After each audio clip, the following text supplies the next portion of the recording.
Mesdames, Mesdemoiselles et Messieurs, chers amis, frères et sœurs, que la paix et la grâce de Dieu soient avec vous tous. Je suis reconnaissant envers le ciel qui me fait la grâce encore de me conduire jusqu'ici ce soir pour vous parler à nouveau des trésors du ciel. C'est un privilège que d'être avec vous. Et je vous salue tous dans le nom du Seigneur Jésus-Christ et qui nous anime tous par son esprit. Je veux croire que la journée a été bonne pour tous. Et nous disons ensemble, merci Seigneur. Ce soir encore, nous allons continuer le psaume 23 que nous avons commencé hier soir. Et je vous invite à baisser la tête, à fermer les yeux et à prier avec moi. Notre Père qui est dans les cieux, nous voulons encore ce soir nous humilier à tes pieds, reconnaissant que sans toi, nous ne sommes rien et nous ne pouvons absolument rien faire de bon. Nous reconnaissons, ô Éternel, que c'est par ta grâce et par ta toute puissance seule que nous pouvons parler de toi et nous tenir par derrière cette chair. Nous savons, ô Dieu, que nous en sommes tous indignes, mais dans ton amour infini, tu nous appelles à collaborer avec toi dans le plan du salut. Viens donc et compatis à nos faiblesses au Seigneur. Remplis-nous de ton esprit. Prends nos lèvres, nos gestes, nos pensées, la Bible, tout ce que nous sommes et tout ce que nous avons, si nous avons quelque chose, que tu les purifies, les sanctifies, que tu les transformes en salut et par-dessus tout, que tu les utilises pour ta gloire en Jésus que notre Sauveur, nous te prions. Amen.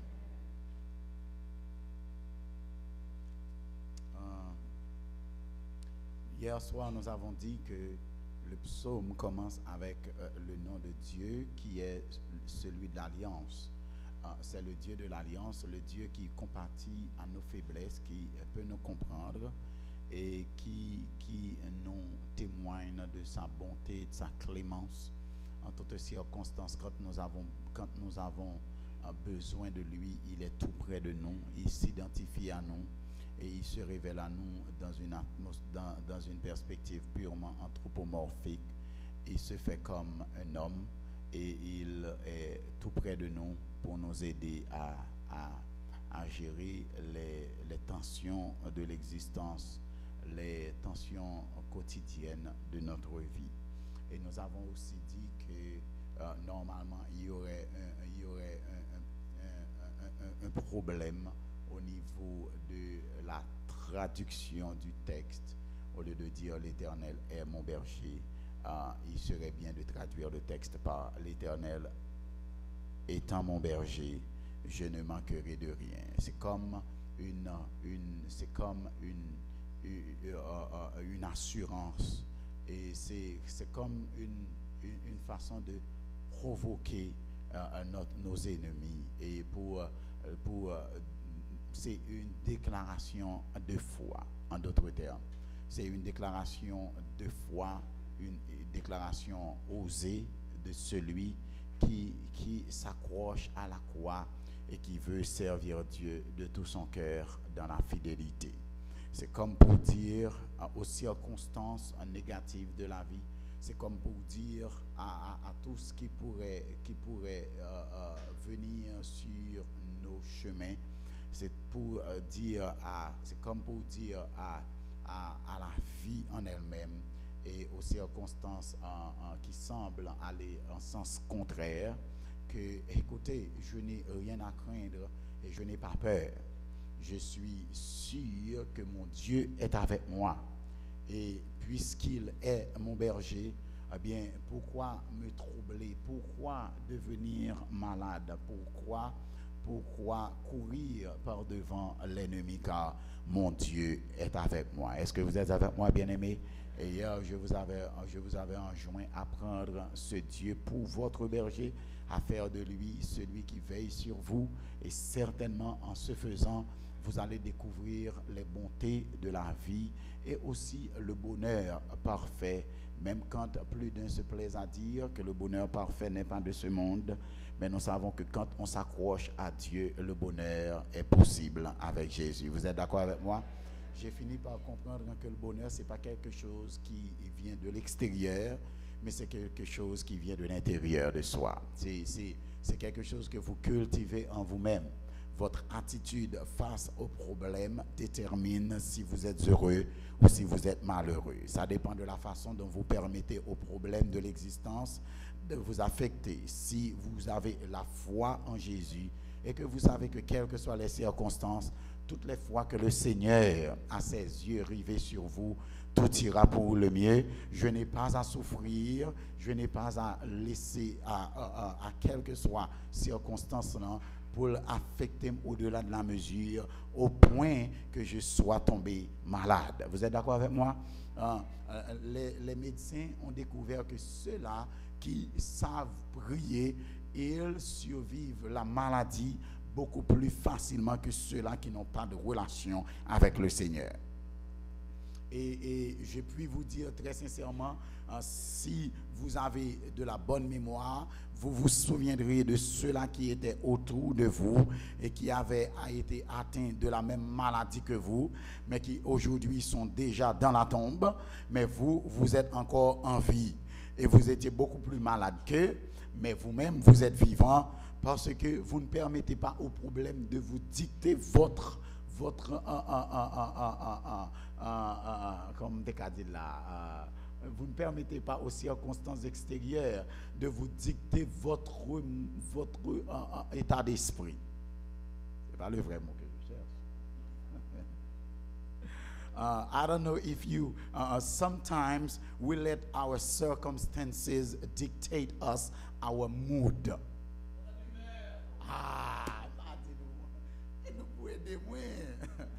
Notre humeur ne dépend pas de nos circonstances. Est-ce que vous êtes avec moi? Vous êtes ce que vous êtes parce que Dieu est avec vous. Quel que soit ce qui semble menacer votre joie, vous avez encore la liberté de dire, écoutez, avec Jésus, je ne peux qu'être heureux pour le temps et l'éternité. Car mon problème n'est pas mon problème, mais mon problème est l'affaire ou l'apanage de Dieu. Et si Dieu a plein contrôle de ma vie, eh bien je n'ai pas à m'en faire, car que vous soyez malheureux à cause de votre problème ou que vous ne soyez pas malheureux, cela ne va pas résoudre le problème. Que j'essaye, que je me laisse affecter par le problème, cela ne va pas résoudre le problème.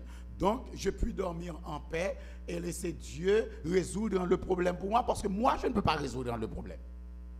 Si je pouvais résoudre le problème, je ne laisserais pas le soin au problème de m'affecter. Et si je ne peux pas résoudre le problème, pourquoi encore lui laisser le soin de m'affecter?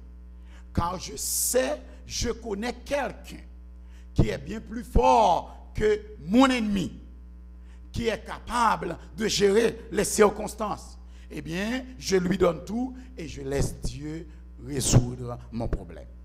C'est l'Éternel, puisque c'est l'Éternel qui est mon berger, je ne manquerai de rien.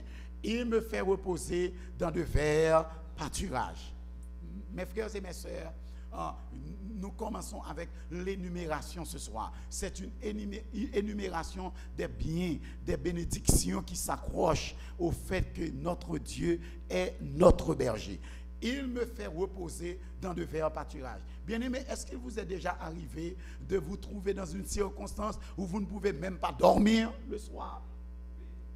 Vous passez des nuits entières à réfléchir sur des choses sur lesquelles vous n'avez aucun pouvoir, alors que le mari qui est tout près de vous dort paisiblement, mais vous ne pouvez pas dormir.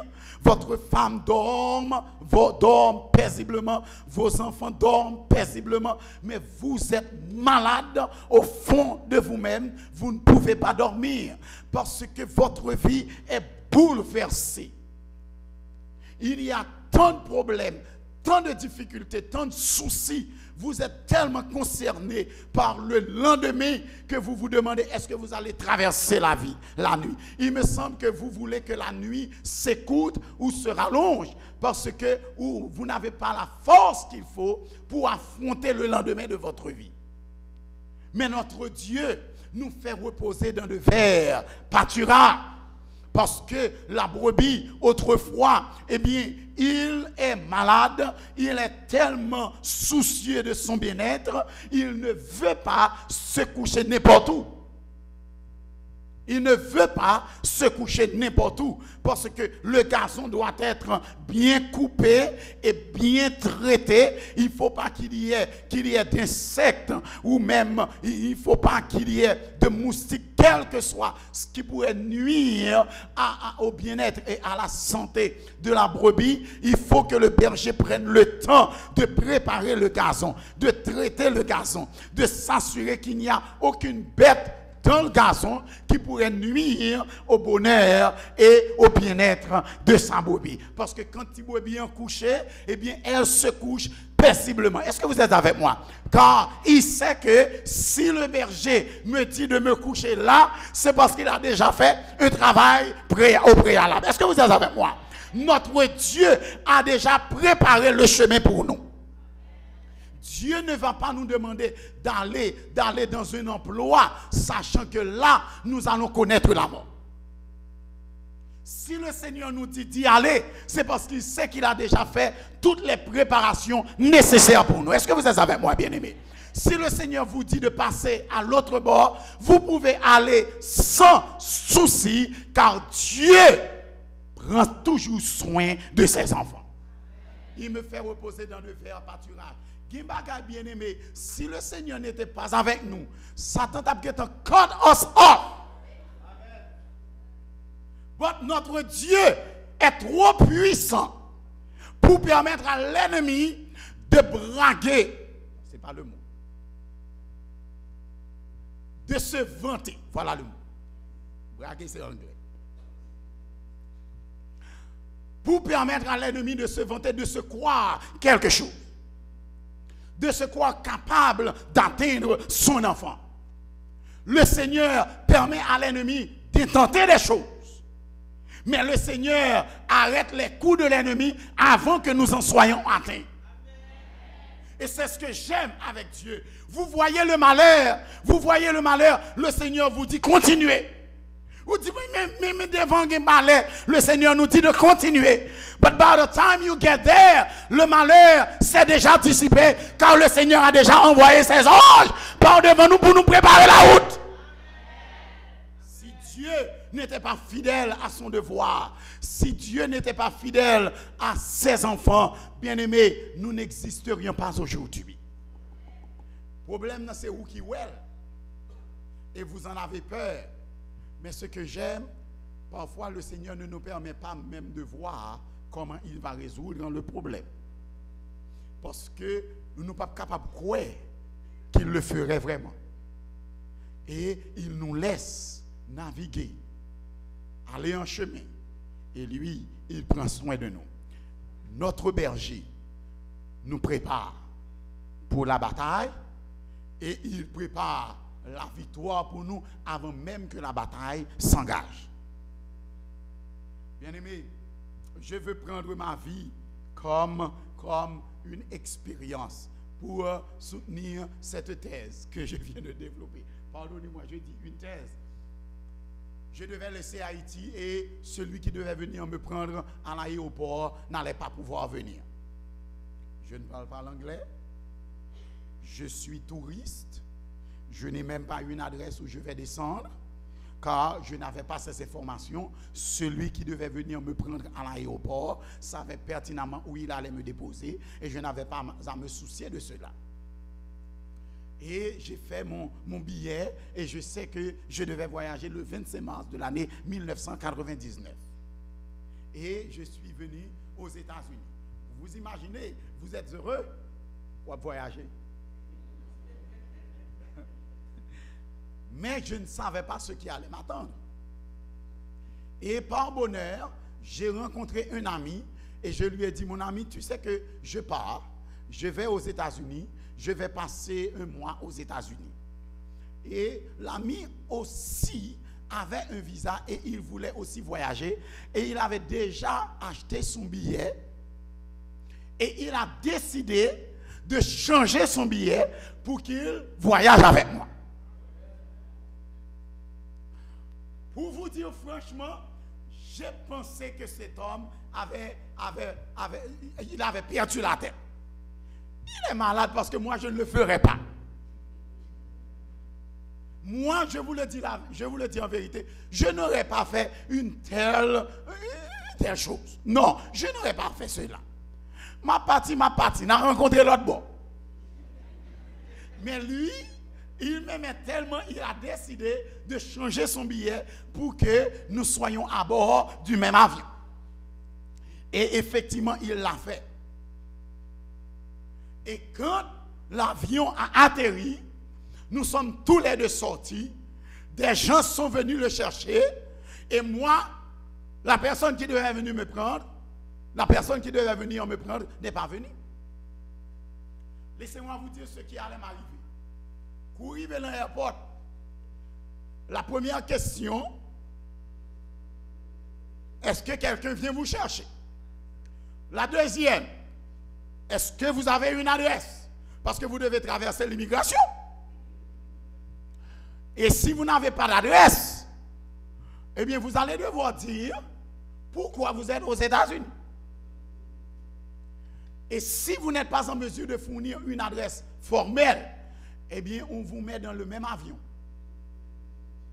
Et l'on vous fait rebourser chemin. Vous vous imaginez quelle honte j'aurais essuyé pour me dire tout le monde est parti. J'ai voyagé et ils ont été me conduire à l'aéroport. Et puis pour embarquer dans le même avion. Et puis ils voyaient me tourner. Ce ne serait pas un voyage, mais il y aurait ça déportation. Je serais déporté et je ne sais pas si j'aurais eu la possibilité de revenir. Mais savez-vous que les gens qui étaient venus chercher mon ami, ce sont ces gens-là qui m'ont conduit auprès de la personne qui devait venir me chercher. J'ai résisté pendant un bon bout de temps. Et la personne de dire, mon ami, sois sage. Oui, qui t'en a pas de là déjà. Tant que tu sois un sans-abri, il vaut mieux venir avec nous. On va appeler la personne. Quand tout au moins vous avez son téléphone, on va appeler la personne et la personne viendra te prendre chez nous. Mais si tu restes là à l'aéroport, on va te déporter. Ce que je veux vous dire, c'est que le Seigneur savait que la personne n'allait pas venir. Il a déjà préparé pour moi cette solution quand il a touché le cœur de mon ami et lui a demandé de changer son billet pour que je voyage avec lui, car il savait que je n'allais pas trouver de chance pour venir me prendre et que si je étais dans l'aéroport là, je ne parle pas langue blanche, je serais dans de beaux draps. Dieu a fait des préparations pour moi avant mon arrivée aux États-Unis. Mes frères, il prépare la voie devant vous. Votre vie n'est pas entre vos mains. C'est Dieu qui dirige votre destinée. C'est Dieu qui choisit où vous allez habiter. La personne que vous allez épouser, l'emploi que vous allez avoir, cela ne dépend pas de vous. Vous pouvez vous imaginer que cela dépend de vous. En réalité, quand vous prenez cela des mains de Dieu, eh bien vous vous jetez dans de plus grandes difficultés que vous auriez eues. Laissez-vous prendre la vous en main ou mettez bon Dieu de côté ou à chercher tête fait mal. Mais lorsque vous laissez le Seigneur diriger votre voie, le Seigneur sait exactement où il vous emmène dans la vie. Oh, je me rappelle quand je suis arrivé aux États-Unis après 3 ans, alors je dis après 2 ans, et le Seigneur m'a demandé d'assister quelqu'un. Et la personne devait laisser New York, quelqu'un que j'ai connu en Haïti, et je l'ai rencontré à New York, et la personne devait laisser New York et devait aller en Géorgie. Et la personne m'a demandé de l'accompagner sur la route. Je ne voulais pas y aller. Mais la personne a insisté, j'ai finalement accepté de l'accompagner de New York à Georgia, ce qui fait environ 16 heures de route en voiture. Bon, là, quand nous pas courir toute machine ça, mais j'ai décidé de faire le trajet et je l'ai assisté, je l'ai accompagné sur la route. Mais avant d'aller en Georgie, il a laissé New York, il a traversé New Jersey, et de New Jersey étant, il a pris une bifurcation. Il est allé dans une ville et que j'allais voir pour la toute première fois. Et j'ai été très étonné de voir une communauté, qu'il y avait là une communauté haïtienne. Et j'ai vu un homme conduire une Datsun. Nous connaissons, ça m'a parlé, pas vrai? En 2001, une Datsun aux États-Unis d'Amérique. Mettez-moi dans la bouche, me dit, restez. Sommes-nous toujours aux États-Unis d'Amérique? Et le type m'a demandé de l'attendre quelque part et il a été faire un appel. Il a appelé un ami qui est venu nous rencontrer et l'homme nous a pris là où nous étions et nous sommes restés environ 15 à 20 minutes à attendre cet ami qui devait venir nous prendre pour nous emmener chez nous. Je me suis souvenu de l'endroit parce que pendant 20 minutes, j'ai regardé parce que je ne voulais pas croire que j'étais aux États-Unis. Moi, haïtien, a conduit Datsun. Et en créole, il a parlé une à l'autre. Et j'ai pris le temps d'explorer la zone. Savez-vous que 2 ans plus tard, j'ai exploré la zone, je suis allé par accident, la personne avait un ami dans la zone et il m'a conduit parce qu'il voulait voir cet ami avant d'aller en Georgie. Now, pour arriver dans cette zone, il a dû conduire 2 heures de temps de plus. Cela veut dire qu'il doit conduire 2 heures de temps de plus pour retourner sur la voie qu'il doit conduire en Georgie. 4 heures de temps de plus. 2 ans plus tard, je me suis vu exactement au même endroit. Qu'est-ce que je fais là? Mon premier ancien a décidé de me conduire chez lui et il est resté au même endroit pour prendre quelqu'un qui devait arriver par voie Greyhound. Mais je connais cet endroit. Ça, c'est un déjà-vu. Parce que après 2 ans, le Seigneur a décidé de m'envoyer dans cette zone comme pasteur de la zone. Après 2 ans, j'ai été nommé pasteur de Delaware. Et le premier ancien est venu parce que l'homme était resté tout près de cette boutique. Parce que c'est là qu'il pouvait appeler comme une marque déposée. Un endroit où tous les Haïtiens pouvaient se rencontrer. Et c'est ça que c'est là, je dis Alton. Mes frères et mes sœurs, je n'avais la moindre idée que je retournerais dans cette zone. Mais le Seigneur m'a fait voir la zone. Et m'a invité à comprendre qu'il y a une communauté haïtienne dans cette zone.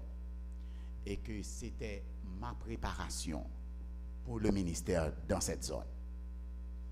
Ma vie n'est pas entre mes mains. Ma vie est guidée par Dieu. Il nous fait reposer dans de verts pâturages. Il nous dirige près des eaux. Il nous dirige près des eaux paisibles. Mes amis, vous conviendrez avec moi que parfois, il y a tellement de tempêtes dans la vie. Si le Seigneur ne nous dirige pas, eh bien, nous ne pouvons pas vivre longtemps. Nous avons des problèmes sucre, tension, cholestérol, problème cœur. Mais les eaux paisibles, c'est bon Dieu qui compte côté yoye. Et c'est lui qui mène nos côtés d'où aller. Mes amis, mes frères et mes sœurs, sachez que notre Dieu, c'est lui qui a la direction de notre vie. Il nous dirige près des eaux paisibles. Il y a des quartiers, le Seigneur, vous voulez habiter ce quartier et vous avez tout ce qu'il faut pour acheter la maison. Mais le Seigneur dit, vous n'allez pas trouver cette maison. Il ne veut pas que vous habitiez cette zone. Et vous vous demandez pourquoi je ne peux pas trouver la maison. Pourquoi la personne m'a truqué. Pourquoi une autre personne a acheté la maison. J'aimais tellement cette maison. Mais le Seigneur sait, si vous habitez cette zone, vous n'allez pas vivre longtemps. Vous avez appliqué pour un emploi, pour un travail, et vous n'êtes pas accepté. Mais le Seigneur sait pourquoi. Parce que si vous avez été accepté, eh bien peut-être que vous seriez congédié et vous auriez perdu votre licence. Et aujourd'hui, je ne sais pas où vous seriez. Mais le Seigneur sait que cette communauté, cet environnement ne vous sied pas. Et il a un environnement bien plus merveilleux qui vous attend parce que votre vie n'est pas entre vos mains, mais la vie du chrétien est entre les mains du Seigneur. Il y a des voyages où tu fait, je dis où tu as mouru. Il y a des gens, si c'est yo t'es marié, je dis où tu as divorcé. Il y a des gens, si c'est yo même, où tu es dans la vie, où tu es mouru déjà. Moun ou fou boulia, le Seigneur pas quitter le mari avec vous, parce que bon Dieu sait que moun ça, c'est pas lui qui a bon pour vous, il a un meilleur plan pour toi. La foi nous aide à voir au-delà des circonstances et comprendre que seul Dieu sait ce que nous voulons dans la vie. Oh, il nous dirige près des eaux paisibles et il restaure mon âme. Le verbe restaurer, c'est comme ressusciter. Parce que normalement, nous sommes morts, fatigués, abattus, désabusés et parfois désappointés, désillusionnés. Nous avons toutes sortes d'émotions et de sentiments terribles parce que notre vie parfois ne vaut pas la peine d'être vécue. Vous conviendrez avec moi qu'il y a tellement de déceptions dans la vie que parfois vous voulez mourir. Vous avez laissé Haïti espérant trouver un aller mieux. Et vous êtes ici, vous êtes beaucoup plus déçus que lorsque vous étiez en Haïti. Et votre vie tend à décliner graduellement. Mais le Seigneur sait comment restaurer votre vie. Bien-aimés, il y a des expériences que vous faites dans la vie. Vous n'auriez pas dû être en vie aujourd'hui. Probablement certains d'entre vous ont entendu la triste nouvelle de l'accident de mon fils.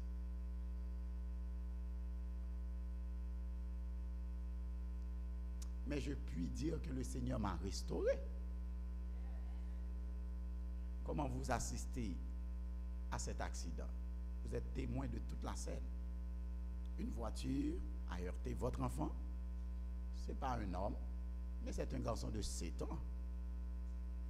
Et non seulement la voiture l'a heurté, mais pire, le chauffeur ne l'avait jamais vu. La voiture lui est montée dessus. Et son bras a été retenu par la barre de direction de la voiture et le chauffeur a continué à conduire avec votre enfant au-dessous de la voiture pour au moins 100 mètres. Dites-moi comment vous allez survivre une telle expérience au point que vous avez à courir et vous êtes à frapper la voiture pour que le chauffeur s'arrête et vous êtes à tirer votre fils de dessous cette voiture et vous voyez cet enfant couvert de sang, des blessures un peu partout, méconnaissable. Comment vous allez survivre une telle expérience? Mais l'enfant n'aurait pas dû vivre. Mais j'ai appris quand le texte dit aucun de ses os n'a été brisé. Il a été fracturé. Il a eu des blessures un peu partout sur son corps. Mais son cerveau n'a pas été atteint. Ses os n'ont pas été brisés. Il a subi des interventions, mais aujourd'hui, mon garçon est comme par le passé, avec des cicatrices sur le corps, pour que je me souvienne toujours que mon Dieu est au-delà des événements de ce monde et qu'il contrôle tous les événements de ma vie. Mais Dieu sait ce qu'il fait. Il restaure mon âme. Et s'il l'a fait pour moi, il peut le faire pour vous. Et c'est pourquoi je prends plaisir à bénir le nom de mon Dieu. Parce que vous savez, il est des fois dans la vie, vous placez tellement de confiance dans des hommes. Mais le Seigneur a un moyen propre à lui de bâtir notre foi, d'affermir notre foi. Il fait des choses parfois, comme un pasteur m'a dit une fois, Dieu nous conduit par des chemins brisés. Le Seigneur sait comment nous humilier pour nous élever en dignité. Car j'ai vu la scène, je n'ai pas vu la voiture, parce que toute la scène allait se jouer derrière moi. Mais j'avais un ami tout près de moi. Et l'ami a tout vu. Et quand il a vu la voiture approcher l'enfant, il a poussé un cri de détresse. Et je me suis retourné pour voir ce qui se passait. Et vous vous imaginez, c'est mon garçon. C'est mon fils. Mais mon ami était tout près de moi. Un de mes meilleurs amis. C'est un homme, dès que j'ai un problème, il est toujours tout près de moi. Et il sait, dès qu'il a un problème, le premier numéro qu'il va composer, c'est mon numéro. Et je sais que je peux compter sur lui en toutes circonstances, à n'importe quelle heure de la journée ou de la nuit. Je peux l'appeler, il sera à la maison. Dès que j'ai un problème, il est là. Mais le Seigneur me dit, Arbins, je vais vous placer dans une situation. Je vais vous exposer à une circonstance. Ton meilleur ami qui est toujours prêt à t'aider sera là et il ne pourra absolument rien faire pour toi. Alors tu sauras que seul l'Éternel est Dieu. La foi nous aide à voir au-delà des événements. Au lieu de voir les événements, la foi nous aide à voir Dieu. Et quand vous voyez Dieu, vous n'avez pas le temps de voir les difficultés et les problèmes de la vie. Car par la foi, vous savez que Dieu est capable de résoudre quel que soit le problème. Car il n'y a pas de problème plus grand que mon Dieu. Il a préexisté tous les problèmes de l'existence. Therefore, pour Satan arriver à contrôler la vie, c'est pour contrôler bon Dieu qui a dirigé la vie, non? Et pour que le diable arrive à surmonter ma foi, il doit pouvoir retourner au ciel et colmater la toute-puissance de mon Dieu. Et tout le temps que mon Dieu demeure, le seul Dieu tout-puissant, regardez, samedi Satan, bring it on. Bring it on. Maintenant nous là. Mais l'infini. You think you can... Oh, vous allez troubler mon travail. Eh bien, ok, venez. Vous voulez troubler mon foyer, pas de problème. Bring it on. Vous pensez pouvoir troubler la vie de mes enfants, pas de problème. Venez, je vous attends. Jean Vinian, c'est comme ça m'a recevoir. Est-ce que vous avez moi bien aimé? Il vient avec les problèmes, mais moi, je reste debout, car mon Dieu est vivant et puissant. Ceux-ci s'appuient sur leurs chars, ceux-là sur leurs chevaux. Nous invoquons le nom de l'Éternel. Et il plie et il tombe. Mais nous tenons debout quand l'Éternel est notre Dieu. Alléluia. Voilà pourquoi je veux voir au-delà des problèmes. Je vois Dieu qui résout les problèmes de ma vie. Voilà ce que fait pour vous la foi. Je n'ai pas vu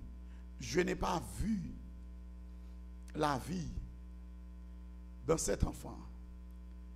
Parce que la première chose, la première réaction que j'ai eue, Seigneur, petit moi en mourir. Parce que l'enfant a été heurté par une voiture. Et la voiture a traîné cet enfant sous le sol. Comment pour espérer que tout le monde soit vivant? Par principe, instinctivement, eh bien, je me suis précipité à aller prendre mon enfant. Même s'il était mort, son petit mort me joindre. Je vais toujours prendre, mettre sous ses épaules pour me crier. Mais je sais que je vais récupérer un corps inerte, mort. Mais le Seigneur dit un Benz, ce n'est pas cadavre vous pouvez le prendre. Vous pouvez le prendre un petit monde qui est vivant. Et là, me paraît en bas, machine.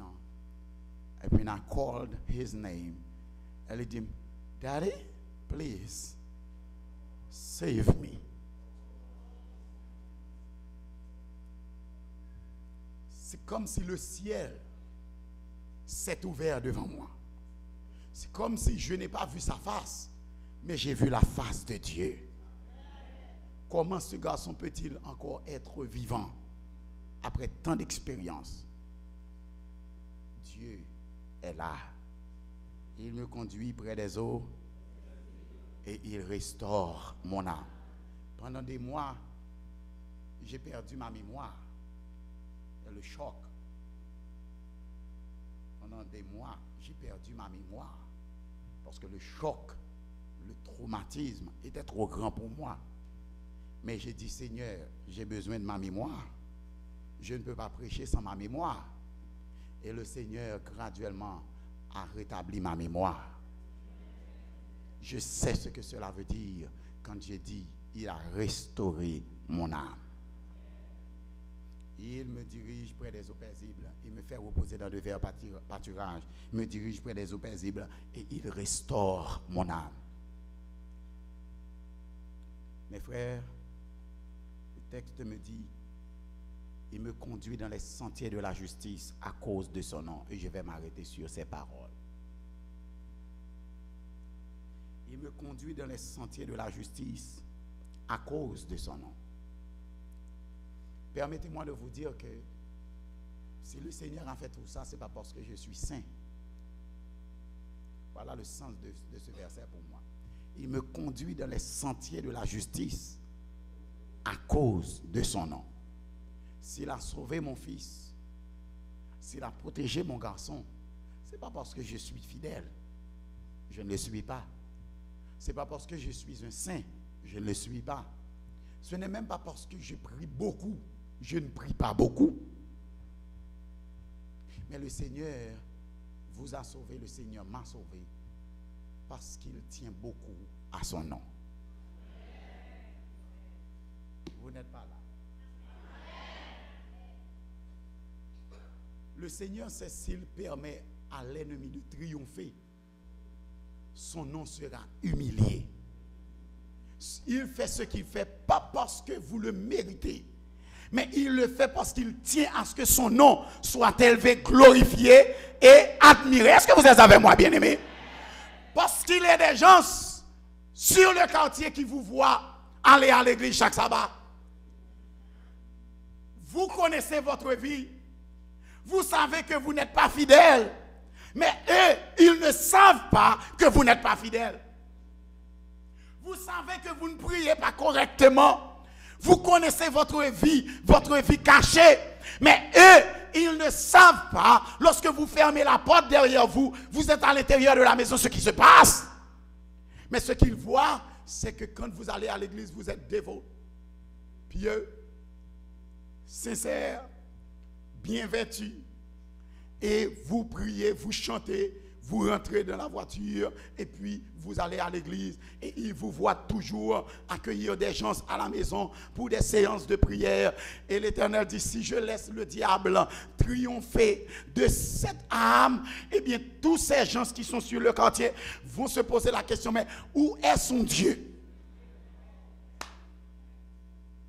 Qu'en est-il de la bonté, de la fidélité, de la justice de ce Dieu? Si le Seigneur peut permettre à l'ennemi d'agir ainsi, si le Seigneur peut permettre au diable de vous terrasser, de vous détruire, de vous tuer de cette manière, les gens du quartier ne vont jamais accepter la parole de Dieu. Sauf pour l'Éternel, pas perdu non. Même quand vous êtes infidèle, le Seigneur dit, moi, je suis obligé d'être fidèle et me tenir entre toi et l'ennemi et t'arracher du problème et t'arracher de l'entrave, car même quand toi tu es injuste, moi Dieu, je suis juste et bon pour l'éternité. Il me conduit dans les sentiers de la justice à cause de son nom. En sorte que la prochaine fois que le Seigneur répond à une prière que vous avez faite, la prochaine fois que le Seigneur vous a tiré d'embarras, la prochaine fois que le Seigneur intervient dans votre vie, ne pensez pas que vous êtes plus spirituel que les autres. Ne pensez pas c'est parce que vous avez prié ou vous avez bien prié et vous êtes, regardez, ça me capable un saint sur la terre. Non! Next time, bon Dieu, délivrez-vous, mettez-vous à genoux, bah, mon Dieu, gloire, et reconnaissez que c'est relé l'après l'eau à la sanctification. Il y a des gens qui sont orgueilleux quand ils voient Dieu agir dans leur vie. Et ils commencent par critiquer les autres. Ils sont remplis d'eux-mêmes. Avez-vous déjà entendu des gens témoigner de la bonté de Dieu? Au moins, même pas jouer avec l'Éternel, non. C'est ça, je ne vais pas dire en français, je ne vais pas dire en français. Au moins, même là où on m'a prié, c'est comme si Dieu a agi ainsi, c'est parce qu'ils savent très bien prier. Et si Dieu n'agit pas ainsi pour vous, c'est parce que vous ne priez pas bien. C'est une condamnation. Le Seigneur est clair. Je fais ce que je fais. Et je vous conduis dans les sentiers de la... Pas à cause de ta fidélité, pas à cause de ta sainteté, non pas à cause de ta sanctification, mais à cause de mon nom. Quand tout le monde sait que tu es chrétien, si je quitte machine, ça crase au gens, crase au là, mon bras dit, oh, je connais Michel toujours dit, les laps sortis, mon Dieu me protège. Et Dieu, voulant que les païens témoignent qu'il est le seul vrai Dieu, il intervient. Et c'est ainsi qu'il gagne des centaines de gens à sa gloire et à son honneur. Quand vous savez que Dieu a un grand nom, le Yahweh, le nom de l'alliance, que même les Juifs ne peuvent pas prononcer ou ils ont du mal à prononcer. Quand vous réalisez que ce Dieu est juste et bon, fidèle, même quand nous autres, nous sommes infidèles, mais cela cultive notre foi. Nous pouvons nous assurer d'un dénouement sans heurts, d'un dénouement aisé, parce que notre Dieu veille sur nous et il prend soin de nous.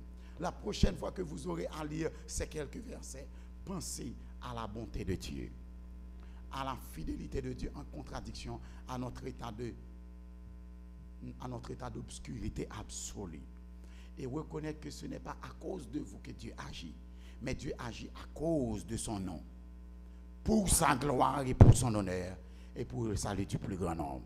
Que le Seigneur vous bénisse.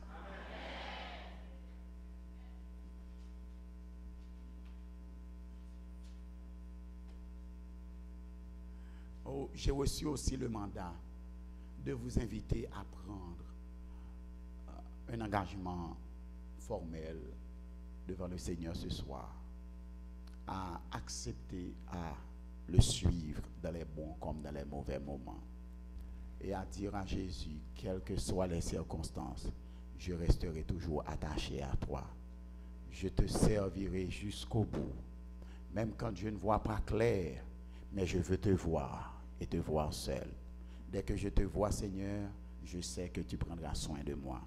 Et s'il y a parmi vous des gens qui voudraient prendre cette détermination de servir Dieu jusqu'au bout, quelles que soient les circonstances, je voudrais vous demander à venir par devant alors que je vais prier pour terminer le service.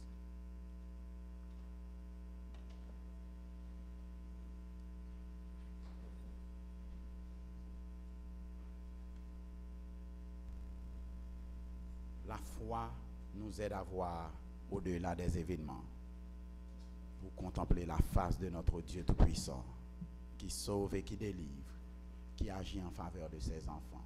Pas parce que nous sommes saints, pas parce que nous sommes fidèles, mais parce que lui, il est fidèle au siècle des siècles. Oh, nous baissons la tête, nous fermons les yeux et nous prions notre Dieu.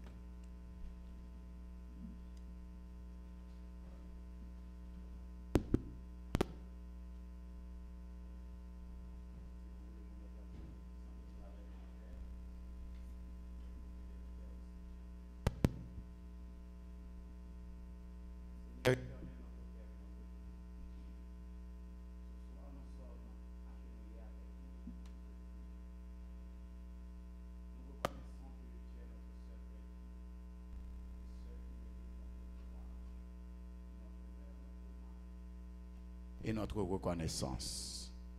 Nous bénissons et exaltons ton saint et grand nom, ô Éternel, car toi seul en es digne. Tu nous as pris par la main, tu nous as conduits sur des ailes d'aigle, tu nous as traversé de grandes eaux et tu nous as tirés du feu de tous les jours. C'est grâce à toi que nous sommes encore en vie aujourd'hui. Tu nous conduis, Seigneur, près des eaux paisibles, car Éternel, nous ne savions pas où nous allions. Il n'est pas donné à l'homme de diriger ses pas quand il marche. Quand nous étions jeunes, remplis de vie, prêts à tout, nous allions faire de très mauvais choix pour notre avenir. Mais Seigneur, tu as dérouté les méchants et les ennemis de notre vie. Seigneur, merci de ce que tu ne nous as pas permis d'épouser cet homme que nous voulions épouser. Merci de ce que tu as arraché cette jeune fille de notre vie, car aujourd'hui nous ne savons pas où nous serions. Merci de ce que, Seigneur, nous avons appliqué pour ce travail, mais tu nous as fermé la porte. Nous n'avons pas compris au départ. Nous avons été vraiment offusqués, mais toi, avec le temps, tu nous as ouvert les yeux et tu nous as prouvé que toi seul as la destinée de notre vie dans tes mains. Merci, Seigneur, de ce que tu as plein contrôle sur les événements qui se succèdent dans notre vie chaque jour. Et nous te bénissons et nous t'exaltons de ce que grâce à toi encore ce soir, nous pouvons nous écrier Ebenezer, jusqu'ici tu nous as secourus. Seigneur, trop souvent, nous allons à l'encontre de ta volonté. Nous agissons comme si tu n'existais pas dans notre vie. Et nous faisons comme si notre vie dépendait entièrement de nos décisions. Mais Éternel, tu nous as vus, tu nous as compris, tu as eu pitié de nous. Et même au cœur de nos difficultés, tu es venu et tu nous en as tirés afin de nous donner de l'abondance. Que ton nom soit béni, exalté d'éternité en éternité. Seigneur, tu as préparé pour nous le Canada. Tu as préparé pour nous les États-Unis. Tu as préparé pour nous ce foyer où nous sommes aujourd'hui. Tu as préparé l'enfant que nous allions mettre au monde. Merci infiniment, ô Dieu. Et quand nous devrions mourir d'une maladie incurable, Seigneur, tu nous as envoyés auprès du médecin qui pouvait nous révéler cette maladie à temps, afin que nous soyons guéris et qu'aujourd'hui encore nous puissions te donner gloire et honneur que toi seul tu mérites. Ô Seigneur, que de fois nous pensions prendre une voie et tu nous as détournés de cette voie pour apprendre plus tard que si nous avions continué à marcher sur cette voie ou à conduire sur cette autoroute, Seigneur, nous avons mouru dans l'accident. Tu nous as ordonné de prendre une différente voie. Tu nous as permis de prendre une sortie que nous ne voulions pas prendre. Et ce n'est qu'après que nous avons réalisé que nous n'avons pas pris la sortie que nous aurions dû prendre.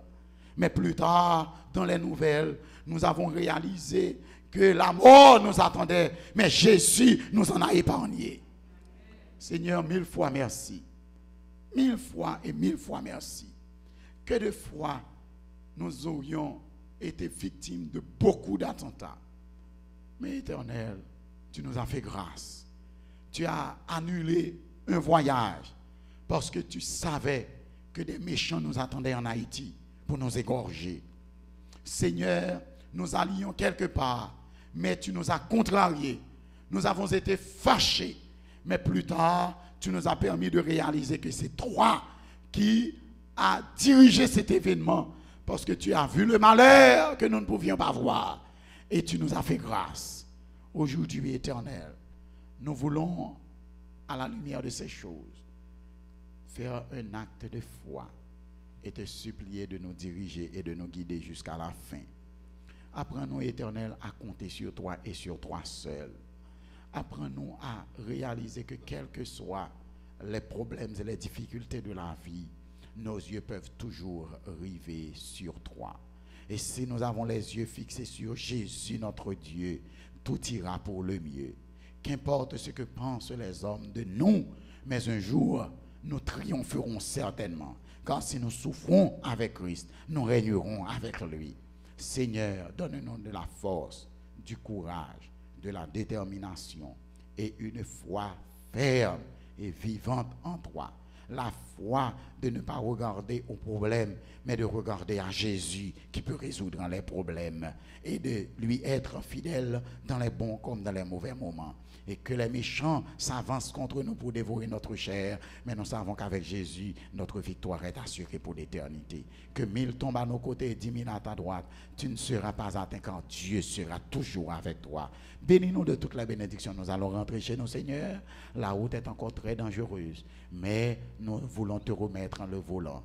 Et nous te supplions de nous conduire, quels que soient les problèmes de notre vie, la maladie, la souffrance, la douleur, l'humiliation, les déboires et des illusions. Seigneur, nous voulons les déposer au pied de la croix ce soir et te supplier et de nous renvoyer de ces lieux avec ta paix, ta grâce, la solution à nos problèmes et tes plus riches bénédictions au nom et par les mérites de Jésus, ton Fils, lui qui vit et demeure au siècle des siècles.